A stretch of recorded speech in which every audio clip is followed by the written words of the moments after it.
So good evening to everyone. I'm Denise, Garlick, State Representative for Dover, for all of Needham, and for half of Medfield, which is precincts 1 and 2. I am so very pleased to be here this evening. I welcome the people who are here in the audience. I welcome people that may be watching in the webinar, and I thank Dover Sherburne Cable Television for covering this tonight. I want to first mention that my good husband, Russell Garlick, is here with us tonight. It is important to me to speak about that. This is my 13th representative's report to the town of Dover.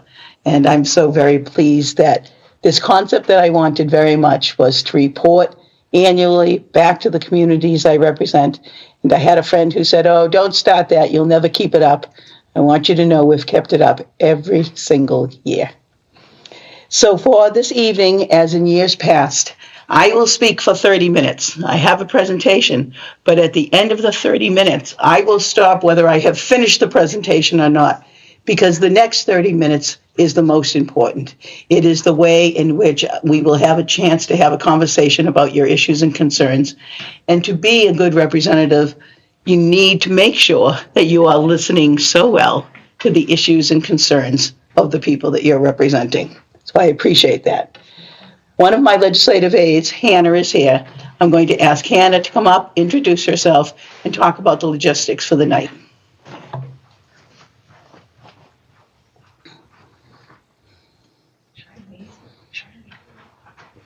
Hi everyone, my name is Hannah. I am a Garlic legislative aide. So for tonight, if you have any questions or comments online or if you're streaming through YouTube, please feel free to leave a comment or your question in the chat, or you can dial in and leave your question at 617-356-7650. I will be monitoring that, and questions will be asked at the end of the presentation.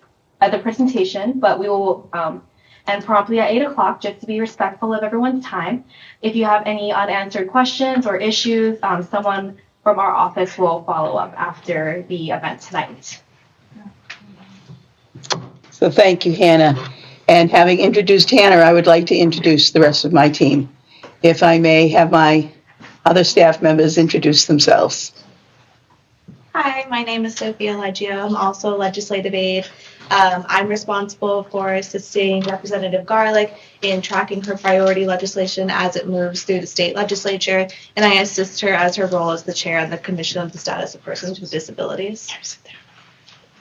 I'm Marie Callahan. I am Representative Garlick's District Director, and I am charged with keeping an eye on all things Dover and Needham, and also working on constituent cases. So if you have an issue with an agency, usually I'm the one that's talking to them about those things. Hi, my name is Olivia Mathot. I'm Representative Garlick's administrative aide. My primary work is on her schedule and on answering the phone. So if any of you call the office, then I will be the one answering the phone call for you. And if you have any events that you would like Rep. Garlick to attend in the community, or if you would like to schedule a meeting with her, then you can feel free to email me or email her with the topic of your meeting, date, time, the general logistics of the event. Thank you. Okay, this time we're going to go to just our evening. I'd like to discuss with you the issues around our community, the issues related to budget, and the issues related to legislation. Public policy is a three-legged stool. I call it community. You all know you are my constituents, and that is the most important part of that foundation of the work. And the budget and the legislation informs it, but the budget makes it happen. Okay. So I want to thank my team, the people that introduced themselves, and I want you to let you know there are more people back at home. And I am the chair of the Joint Committee on Education, and I also have an education staff. If you see other faces here, and you all may know that Colin Feeder is my chief of staff. This is the district, as we look at it, more than 43,000 people. So this is my current positions, and we can talk about that later in the presentation or certainly during your concerns and conversation time. And I just put the previous positions here, not to read them to you, but to show you that in my time in the State House, all of these experiences are additive. Any position I have held, the next session is I've been fortunate to move on in positions of leadership. I carry all of that with me moving forward.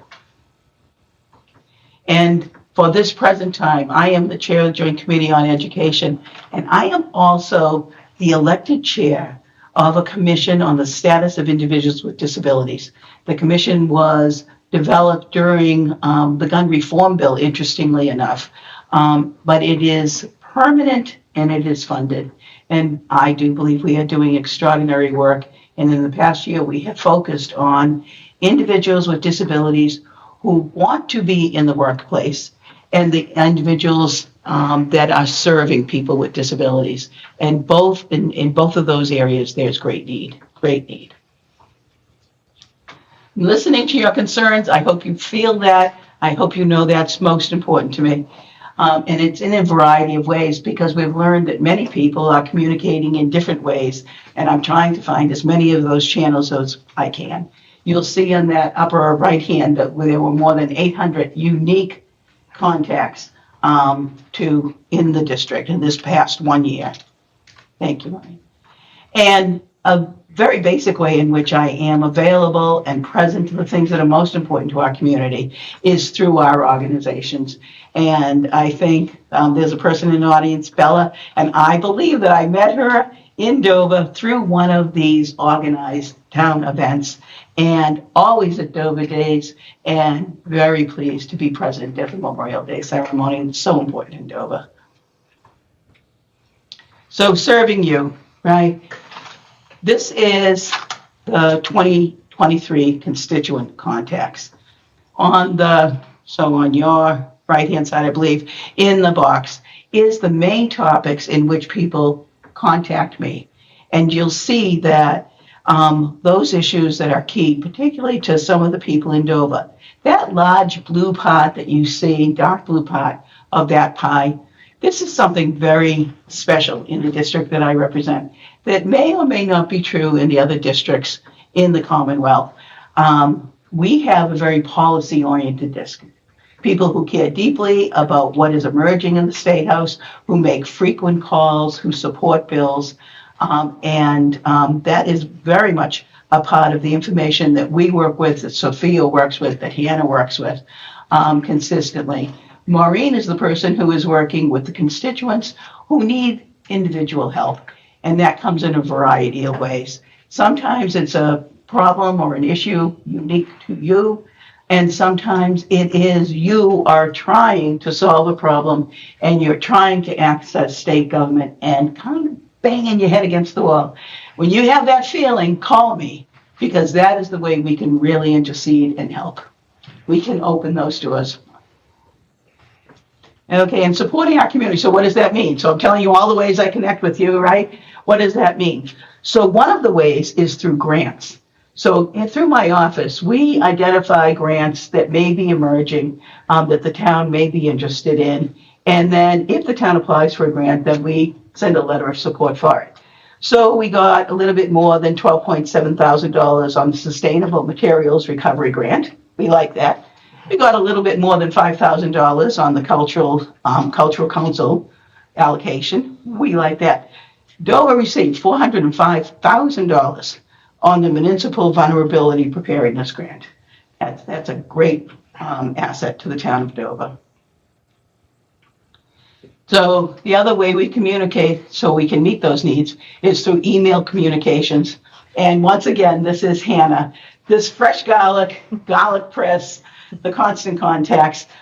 We have more than 3,900 people that we are in contact with. We have put out 58 constant contacts in 1 year, so that's a little bit more than one a week. And you should get that information every Thursday if Hannah can chase me around to make sure I'm doing my part. So let's talk a little bit about the tax reform package. And I wanted to bring that up as we're addressing this. So I'm going to talk to you a little bit more about budget, but on the tax reform, I wanted you to see on these categories on your left-hand side, The tax reform package, we have not passed a tax reform package in Massachusetts for a very long time.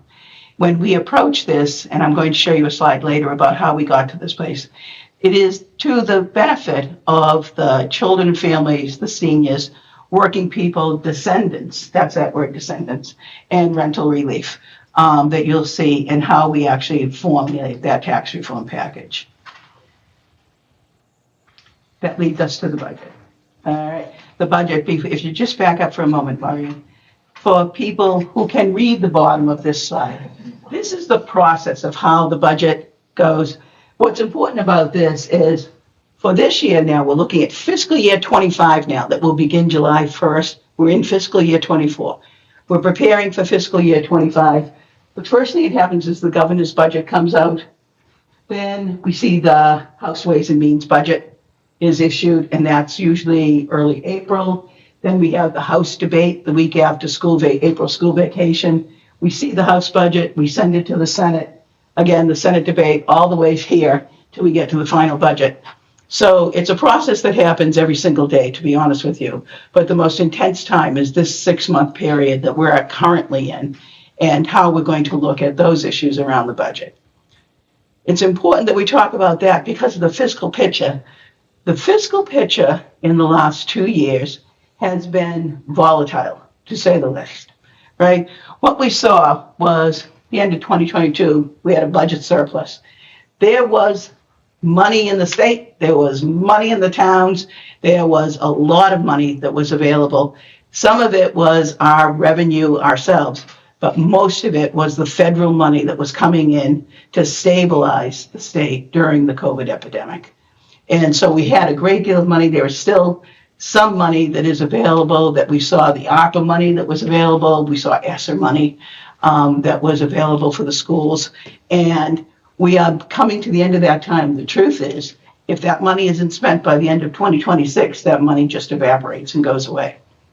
Then we saw the next thing that happened. So we had the budget surplus, and then we, through an archaic law that was on the books related to Proposition 2.5, there was an element called 62F. And 62F said when your revenue exceeded a certain amount, that money then had to be returned to the taxpayers that had paid their taxes. That money totaled $3 billion. The $3 billion was returned to the taxpayers of Massachusetts. As we go further down the story, I'd like to know how many people remember getting that check, which I think for my husband and I was about $142, but we sure could use $3 billion in the state right now, but we'll get there. All right. While that money was being returned, I want to assure you that in the stabilization fund for Massachusetts, we have more than $8 billion right there today. So as I paint the more gloomy picture going forward, I want you to remember we've got $8 billion in our stabilization fund. We also voted for the Fair Share Amendment, a majority of voters in the Commonwealth. The Fair Share Amendment was a tax on individuals who earned more than $1 million a year. In voting for that Fair Share Amendment, the promise was made that that money would be used for education and transportation. And that is, in fact, how the money has been used, and we'll talk about that. So then we get the Fair Share Amendment. We seem to be doing pretty good, right? And we enact the tax reform that I had talked to you about before. And that's why I wanted to set the table for you for what that was, right? And we're still doing good. And we've got continued revenue growth. Then we come into late last fall. And it seems like all of a sudden the economy is completely unpredictable. It's not just unpredictable for Massachusetts. It's unpredictable for families. It's unpredictable for the country. And we are still bringing in revenue consistent with the money we got in the year before, but we're under the forecast for Massachusetts. We're under what we had believed we were going to have for the budget that we were currently in. So the governor in January enacted something that was called 9C cuts. 9C cuts, and I think this was disturbing news for many people, but the governor has the authority to cut money to the state agencies and to some other elements of the budget. We saw cuts to the state agencies, which I want you to know are not thriving. The state agencies are not thriving. I don't know what's thriving right now, but I'll tell you the state agencies aren't. And we also saw what was the personal work of elected representatives and senators like me who know their districts best and tried to get money for some projects that might not otherwise be available in the town budget. And some people call that pork. And I would call that a service that your elected person does knowing the community best and trying to fill some gaps. You see the 9C cuts, and then immediately we see the governor's budget come out. And the governor's budget is at $56.1 billion. This is more money than last year. I think it's almost 3.2% more. I think for the public in general, it is it could be a confusing picture. I think for you, for me, as your elected representative, it is confounding trying to keep up with this and trying to ensure where the money is going to be for the things that we value most. So and we can talk about that when we get to the comment period, if you like. So what does this mean for Dover? Where is the money for Dover? So I put out the money for FY23, FY24, and FY25. Local aid is the money that comes into the town. This is a formula, or it's actually a calculation that's made. It's not a whole lot of money, but you know what? This is my first rep report. It's more than 22,000, I'll tell you that. That should have been a different number. So we're around 229,000, 236,000, right? Chapter 70 money is the money that comes in for the schools. And you see that money is significant, and that's money be not only for Dover, for Chickering, but for the Dover-Sherburne Middle School and the high school. The special education circuit breaker is something that Dover talks a lot about because there are many families who are depending on the quality of the special education in Dover and make great sacrifices perhaps to be here, right? We see that that's a high amount of money. That's over $1 million. And here it says to be decided. The reason that says to be decided is that is a formula, and it changes from year to year depending on the number of students and the students' needs. I am a great believer in special education and serving the needs of children that have unique learning needs or physical needs. But I will tell you what happens for the town and why you hear that discussion is that money is a reimbursement. The town has to have that money that they pay, and then they get reimbursed a year later. So that's a serious responsibility that the town carries. And the Chapter 90 money is the roads money that comes into the town every year. And that money can be cumulative. You can hang on to that if you've got a big project coming up. And when I talked to you about trying to get money that may fill a unique need, I was able to advocate for $150,000 for this town cybersecurity and information technology infrastructure that the town is still working on procuring. And we were able to get $75,000 for the Dover fire engine. We celebrated that immensely, and that was a 9C cut.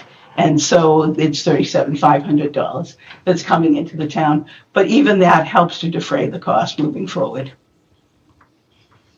So here's our budget. And I'm going to go through this relatively quickly. Part of our communication, our constant communication, is the graphics I'm going to show you. You have seen before, and I know that you don't need me to read them to you. But the final budget is, you can see, is that 56.2 for the year that we're currently in, okay?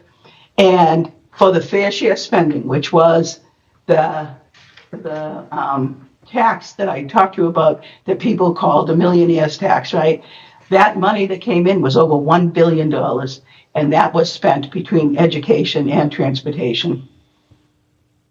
Affordable and accessible housing. This is a major, when you talk to people about what are the greatest needs in the Commonwealth, you will often hear that it is housing, it is education, and it is transportation. And this is how the money was spent in the budget for affordable and accessible housing. And we're going to see more, I believe, in the upcoming year. The other money was K-12 education and local aid. I was the chair of the Education Committee for the first time last session, And it was the greatest education budget the state has ever put together. And I was the beneficiary of a great deal of thanks and gratitude. That was not my work, but it was the biggest education budget the Commonwealth has ever seen. And part of that is around early education and childcare and our commitment to that sector. Mental health and public health, you all know, who may know me, that I have worked for years on the issue around public health. I am very proud to say that I am still a registered nurse and came up through the town of Needham in my volunteer service on the Board of Health, an elected seat on the Board of Health for 2 terms, and was a chair, and have consistently stayed with that, my commitment on mental health and public health. Early education and childcare. This is a major issue in the Commonwealth right now, and it is a complicated issue because it is being, we're talking about early education and childcare, and my focus is on accessibility and affordability and quality, early education and childcare. The business community is very concerned that we have childcare up and running because they believe that where some of their workers are presently is their need to be home with small children. And so there is a great push from the business community as well around this issue. Energy and environment, always important to Dover, and this is the work and how we've looked at some of this money. And I want to say on these climate change strategies, when we're talking about climate change in Massachusetts, who is a leader in the work we have done, particularly on clean energy, it is not only the work we're doing for the environment, but this is a sector which generates jobs and good jobs that people are involved in. And disability funding, this is something that is very important in the town of Dover because we are in the catchment area for the Charles River Center, which is a half a mile down the road, maybe a mile down the road, located in Needham. A number of people with disabilities who are served in community and day employment programs, who are in day have programs, because not only do they have moderate to severe intellectual disabilities, but they are medically fragile. The Charles River Center is responsible for 39 group homes in a large catchment area that goes down as far as Sharon and beyond there. But this is something that when I talk about families who are trying to be located in the area, these services matter a great deal. And when one of the things that I'm currently involved in is the many concerns about individuals with autism and how we will plan for them now and in the future. So that brings us, so we've talked about how I get information, how I get the money that makes a difference. And so what is the focus around legislation? So I want you to know, despite what you hear from the media, that the legislature is working very hard. And we have met more than 70 times in 2023. What that means is when I am formally called to the State House to vote. What that means for all of you, though, is that I am in the State House way more than 70 times because I live in Needham. I'm 16 miles from the State House. My district office is in the State House, where some of my colleagues living in Western Mass, they'll be in Western Mass doing their work, and then they'll come in 70 times. But I am working consistently, and certainly in the evenings and on weekends when I can best meet with my constituents. We held 116 sessions, and I am the chief sponsor. You hear a lot of people will sponsor a bill. To be the chief sponsor, is it your bill? To be a co-sponsor, you're trying to support. I myself have sponsored 32 bills in this session. And I will say this to you, we're going to know more about how all that went. We're coming up to Joint Rule 10. There are more than 6,500 bills in the state legislature. By Wednesday, every single bill has to have a report on it, whether it's favorable, whether it's being sent to study, whether it's ought not to pass. And every single one of those bills by the Massachusetts Constitution has had a public hearing. So what are some of my bills? I won't take you through 32, but I'll tell you I have carried a bill on strengthening local public health. In 2014, I was the sponsor of a bill to set a commission on local public health. In 2016, the commission put out their recommendations, and we wrote a bill called the SAFE Bill, which is the State Action Plan for Public Health Excellence. Just prior to COVID, we voted on that bill without any sense that COVID was coming, and money was put consistent with that bill. And then we went into COVID. We have now written another bill called the SAFE 2 Act, because the SAFE 1 Act was, this is a good idea, these are recommendations, let's try and move people this way. We all came through COVID and saw that local public health was fractured across the Commonwealth. Some areas were very strong in the way they were able to serve the people of town. Some areas were not. And so we need to continue to strengthen that. I'm the chief sponsor of the Workplace Violence Bill, which is a bill that deals with healthcare facilities and calls for unique workplace violence prevention plans for every facility, that everyone in the facility knows what the plan is. We're living in turbulent times, and those anxieties, those concerns, that pain, that trauma is always exacerbated in an environment like a hospital that so many people are experiencing great stress around. And there has always been violence in healthcare facilities. It is now at an epic proportion that we're witnessing. The Veteran Survivor Benefits, I want you to know, is a bill that I sponsor, that we actually developed at the bar at the VFW in Needham. And what this bill speaks to is increasing the annuity that the survivor, the disabled veteran, receives upon the death of the veteran. That money has not been increased in years and years. It's $2,000 one time. We're trying to get it to $3,000. It shouldn't be as hard as it is to pass this bill. And the Children's Mental Health Bill is another bill that I wrote in conjunction with the concern of a constituent who came to me with grave concern about the mental health needs of her daughter and the trauma that the daughter experienced that was exacerbated by social media and complicated by substance use. And her daughter died.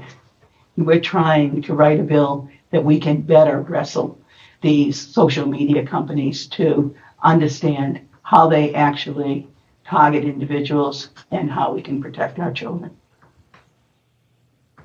So key legislative actions that I was a part of, but not the chief sponsor of, certainly was the tax relief, the wage equity bill, that actually is just a transparency bill about who's earning what money, so that when you're looking for a job, not only do you know what that job pays, but you also know what you should ask for.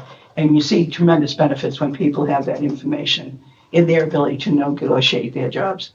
The long-term care bill has been in progress as long as I have been in the legislature.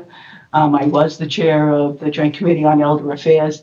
This is a very complicated bill that we can show you the breakout of the bill. What I think the most important thing for you to know is it talks about the nursing homes and the quality of nursing homes. It tries to protect the residents of the Commonwealth as we see for-profit nursing home chains coming into the Commonwealth, and there's grave concern about the quality. It, interestingly enough, and I was very pleased, talks about infection control, the things we learned from the Soldiers' Home in Holyoke and the ways we could do better. You might remember the needs in the nursing homes during COVID were so great that the National Guard was activated, and the National Guard was in nursing homes delivering meals and turning people in beds. The time off for voting bill, we did this, and not everyone has access to the polls. Not everyone wants to vote by mail, and this bill allows for time off for voting. The gun safety bill, this is a bill that is in progress. The House has done a very large bill. The Senate last week came out with a bill that is more constrained. We now go to the process where we begin to conference that, and we decide what the final bill is going to look like. And I have voted in the affirmative on the House bill, and I look forward to an affirmative vote on the conference bill. And we just last week did this prevention of abuse and exploitation. This is the common lingo is the revenge porn bill. And not only did we take on that issue, but our bill in Massachusetts, the House has voted on, actually talks about coercive control. And I think this is a new concept in legislative language that we recognize that, particularly with domestic violence, there are many elements that may not lose a bruise, but are certainly abuse and can lead to other issues. The key budget policies during COVID, there has been a switch in the way we're doing business in some respects, in which we began to move more things through the budget. Traditionally, we tried to separate budget and policy, right? I always say policy is a good idea. If you don't have money, it's just a good idea, right? So to move some of these major issues through budget is very important. And on this issue around strong leadership, I think Maureen's going to tell me I'm at time. Go ahead, but I'll go to the next slide. Is these the policy and budget issues to watch in the upcoming year? I have 7:32 by my clock to keep my word to you. This is now your time. I would love to hear any of your comments, your concerns, your issues, any way that I can continue to serve you effectively. And I want to thank you for the opportunity to do so. I was just curious, what was involved in the local preparedness grant? What does that cover? So I think that covers a variety of issues, not only around our, there was the ways in which we, during COVID, the way we needed supplies, the way that we were going to be able to address some of those issues about where the workforce was going to be, how we would look at that, and what we need to be prepared for. So I don't think we have a slide on that, do we? No, No. that just Okay. came out, and some for flooding and emergency response also. Yeah. That money's in there for that too. So Right. is The local preparedness, Maureen just said, the flooding issue that we saw certainly in Dover, and that is part of how we can address this emergency preparedness. And you might see that there is a major initiative in the governor's budget around having a fund now. What happened around the flooding in August, last August, is in order to get money to mitigate some of the impacts of that, and I do know, you know that you had neighbors that had tremendous flooding, right? We needed to go to the federal government to get money, and the money was too little and it was way too slow. So Massachusetts is going to try and set up our own disaster preparedness fund as well.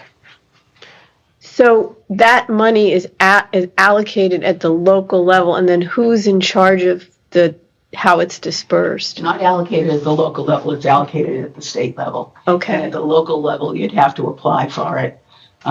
Certainly meeting probably pages and pages of criteria, but that's how it would go. It's money at the state level in the state agencies. So even though it's called preparedness, it sounds like it's largely for help with respect to emergencies. Is that right? So I think it's probably both. I think they're trying to set up systems within the bill on how we could be more prepared. When we came through COVID, there was a lag time before the incident, the command incident center was set up, there was a lag time in understanding who was the incident commander, who was going to be able to deal with those issues. I believe the bill deals with some of that infrastructure, and it has money connected to it. So it would basically assign people roles in advance now that they would then be prepared to execute their responsibilities if an event happens. So what Massachusetts does, and what Massachusetts is famous for, is local control. We have 351 cities and towns, right? And 351 cities and towns don't like to be told what to do. So what we do in the Commonwealth is we set up systems that local cities and towns have more information they can plug into as they need to. We try and incentivize them to do what seems to be the appropriate thing. The SAFE bill, that public health excellence bill that I have, that it sets up, we don't tell the local boards of health what they're going to do. We say to the local boards of health, you You should have good credentials on the people who are working. You should have a career pathway for them.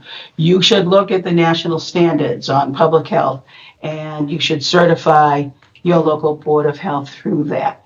You should be more willing to be more fluid in memorandums of understanding. Dover can help Needham, Needham can help Medfield, and you can mobilize people. So a lot of the legislation around issues like this in Massachusetts are about setting up systems that local control can activate as they need it. Hi.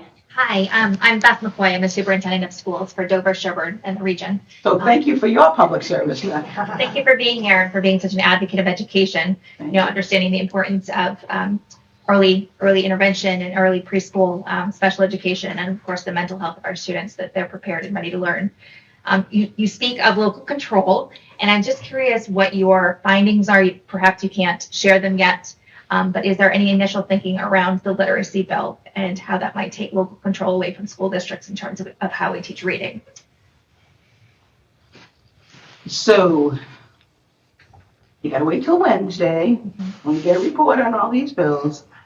But what I said about the principals around encouraging, right, school systems, public health departments, emergency preparedness, in doing that. The Commonwealth, and you're probably not going to believe me when I say this, but tries to avoid mandates, right? And we try and set up systems. Early literacy is one of the most important issues before the Commonwealth today, right? We are ranked #1 in public education in the nation, but we have tremendous gaps. What is interesting to me in looking at the early literacy data is that the tremendous amount of money from the Student Opportunity Act that I was very proud to vote on, that money went only to a limited amount of communities. And those primarily were what we call the gateway cities, right? Lawrence and Lowell and Brockton and Haverhill, and those communities who had great need and certainly most deserving of that money. But it didn't come to other school systems. And as we've learned the research around early literacy, right? A great phrase is that a child has to learn to read by grade 3. And then they read to learn from grade 3 on. So we can't miss this early time. And the research is telling us that there is scientifically based information that it would be important for all school systems to use, but not all school systems are there. And because of this whole idea of local control, we're trying to point the way. Desi is setting out programs. What the governor has done in her budget is she's talking about $30 million a year for 5 years connected to early literacy. I think that will be a great deal of help, and I think that the information we had 20 years ago, I think, was the best information we had at the time. But that whole phrase is, when you know better, you do better. We're in a new and different place now about how we can teach our children to read, and we have to move in that direction. But you can call me Wednesday. And Beth, I just want you to know I have a son who is a teacher, and is now a principal. And I want you to know how deeply I respect the work of our teachers, of all the staff that supports them, and how much we are relying on all of you for the future. Thank you. Thank you for your support. You're welcome. Hi. Hi, my name's Tara. Hi, Ted. I have a question, if you could comment at all about the MBTA communities thing. I'm not well versed in it. It comes up at a bunch of meetings, and sort of what the criteria are. Dover always struggles because of water and sewer issues, Right. things like that, and then what the cost is if we don't comply, or the challenges to compliance for Dover's in an unusual spot with stuff like that. So the MBTA Communities Act, right, is a prime example of, we say that in the Commonwealth, housing is one of the most pressing issues. Mhm. So this was a strategy Mhm. to incentivize more housing in areas connected to the MBTA rail. I mean, that just became a way to kind of localize this. And what the Commonwealth did, related to that, the former governor, was they connected many of the grant programs, many of the benefits that a town can receive to the town's ability to come up with a plan related to zoning to increase housing. And so there is a great deal of concern that I do share around the MBTA communities. What I do want to say, though, is it's about a zoning plan. I don't think anybody, a fleet of developers are going to come in and activate the plan at one time.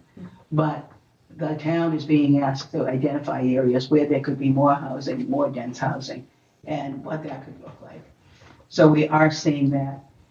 I personally had worked on this issue related to the fact that there is a desire to increase housing in all the same places, right?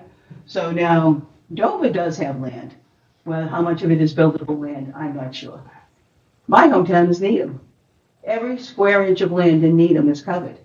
And I did say to the former Secretary Keneally, who was the Secretary of Economic Development, that I don't understand why it's just the same, going after the same areas and looking at more dense housing and the issues that are connected to that, when Western Mass is dying. It's dying. The schools in Western Mass are dying, the issue of the rural schools. And I said, why aren't we trying to get more jobs out in Western Mass? Why aren't we putting energy there? Because if the jobs are there, then the people will be there and will strengthen the whole Commonwealth. But did not seem to be a winning argument. But yeah, but I think the best thing you can do is stay close to the discussions that are happening in the town to best understand it. Thank you. May I just say, as chair of the planning board, that has to come up with a plan for the MBTA Communities Act. Stay tuned. Okay. We have a consultant that is finishing up a report that will be due the end of March, Oh, great. and we'll be identifying areas and then proceeding. And it is true, Carol, it is, what you're being asked to do is the zoning, right? You're not being asked to do the building. Yeah. Any other thoughts? How are you? I'm glad to see you. Hi. Yes. All right. I had one more question. Of course. I was just wondering, I know I heard Governor Healy discussing the effort to make childcare more accessible. And I was wondering if, along with that, there are going to be standards. In other words, educational standards, like early education in terms of reading and things like that, which by my own experience should be beginning even in preschool. So are there going to be standards associated with those grants? Right. So number one, I want to tell you, I owe you a better answer on the emergency preparedness, and I will get it for you. Okay. I think I was kind of reaching a little bit there, and I want to make sure I have a better answer for you on that. The early education and childcare, I know. I've spent my entire year as the chair of education working on this. This is the FY24 budget in which we began to put a great deal of money into early education and childcare. What happened during COVID? When I say about all the money coming into the state during COVID from the federal government under President Biden, right? There's a tremendous amount of money was poured into the state to stabilize early education and childcare. And so across the board, without criteria, people that were running early education and childcare programs were receiving money, and they're called C3 grants. Last year, when we no longer had the federal money but didn't want to destabilize an entire sector, we continued that same amount of money and to stabilize this. There's a picture here, I think, Maureen, where I've traveled all over the Commonwealth at the very end. Mm-hmm. I have traveled all over the Commonwealth with education committee members visiting early education and childcare centers. What I am looking for, right, is everybody wants to talk about affordability, right? So how are we going to do that? I have now, which I didn't have 13 years ago, I have 4 grandchildren. The total cost for the early education and childcare is $86,000 a year for them to get early education and childcare. You know the kids need it when we're talking about early literacy. Businesses know that we need early education and childcare. You know, how do these young families afford the cost of housing, the cost of early education and childcare, on top of any other costs they have for living? So affordability matters, and the amount of money that a family makes actually leads to whether they can get subsidized help for their childcare or not. The second issue is access, right? We don't have enough programs. You know, when I say that the state agencies are not vibrant, I'm not sure what is vibrant right now. And early education and childcare, private, even for-profit early education and childcare, they are scrambling for early education educators, right? People who can actually do those jobs, who can support those jobs. So when you talk about access, we presently have 21,000 children on a wait list for early education and childcare. And these are just the children that we know that need subsidized care. And those are only the children that people have tried to get early education and childcare for. We don't even know how many more children are out there that could benefit from early education and childcare, and they're not even on the wait list. So that's the access, and that access is related to this early educator pipeline. And so we're looking at where are these early educators? How do we help them to receive the education they need to move forward? How do we pay them? You know, they get paid very little. For all that it costs so much, these early educators get paid very little, right? So we want to talk about where that pipeline is. The issue, my vice chair on the committee is an educator, or was an educator at Salem State. He said people aren't even going into education anymore. You know, these early educators there, it's not like they're somewhere and they're just not working. They're not going into that. Beth is nodding her head. You know, we're looking for good teachers. We're looking for diverse populations of teachers. And we don't have those people right now. So that is the issue around access. And then the third issue is quality. And that's your question. So there is criteria related to what quality early education looks like. The Department of Early Education and Child Care does inspections around health and safety, but there are also criteria around quality. And one of the things that we are doing now is we're tying early literacy to the quality of early education and child care programs. So we are doing that in the state and saying, we're not telling you what to do, but if you want money, you have to do it right. So we are doing it. Okay. Any other thoughts? Yes. Janet Bowser, she would like to thank you for your support and leadership on environmental issues. Thank you. And she asks, how do you think the state is doing on our goal to reduce 85% of greenhouse gas emissions by 2050? And what are the most important actions a small town like Dover can take to help? So the Commonwealth is doing very well, you know, and the Commonwealth is looking at a variety of ways when I talk about clean energy. When we're talking about different modes, whether we're talking about solar, whether we're talking about wind, where the state has put a tremendous amount of resources into wind energy and what that's going to mean to our Commonwealth. I believe that we are moving forward. The roadmap is to 2050. You know, people are deeply committed to that roadmap. And I do believe we are consistently moving forward. I think in the town of Dover, there are issues that we can do as individuals. There's issues we can do as community groups. There's issues we should be doing as a town. Don't underestimate even the singular thing that you do as an individual, particularly if you can do it on a daily basis, that will have a positive impact. I think that the town of Dover has certainly been engaged in the issues around water quality and thinking about those issues and discussions. You know, this is not a small thing. At the Dover town meeting, we had students come forward around the issue around plastic bags. You know, I think that all of those things make a difference. And Janet, I know you're working hard, and I appreciate that. You know, it's individuals that are leading communities in so many ways around energy and environment issues.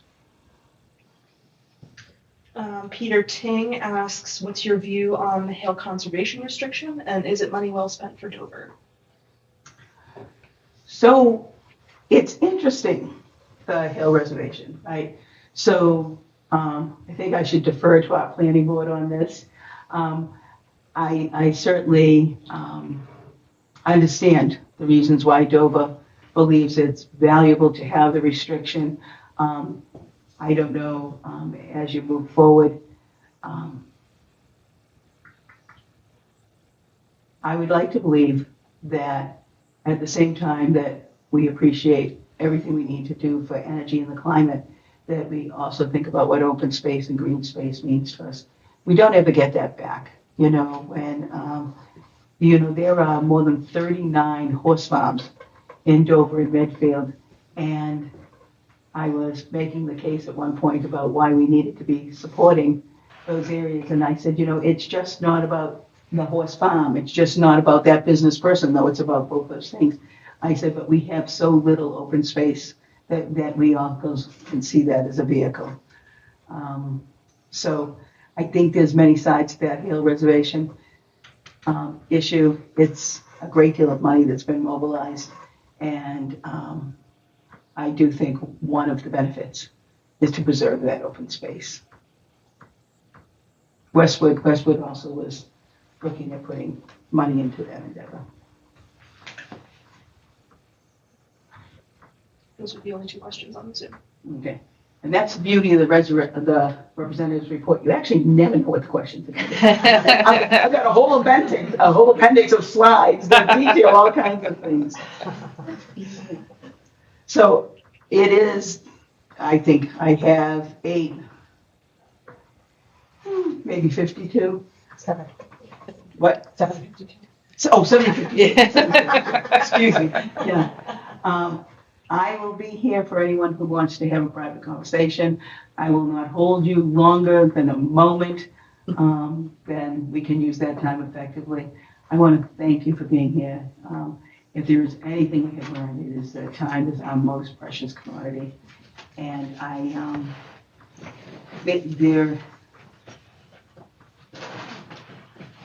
to be the state representative, or the amount of time that I have served, I hope that you feel that I have served you effectively. I hope you feel that I honor and respect what public service means. And I want you to know that it has been a fascinating experience. Even when we talk about these issues all come up in one day for me, from person to person and how we move forward. And I want to thank you for the opportunity to serve as your state representative. Thank you. Thank you. Thank you.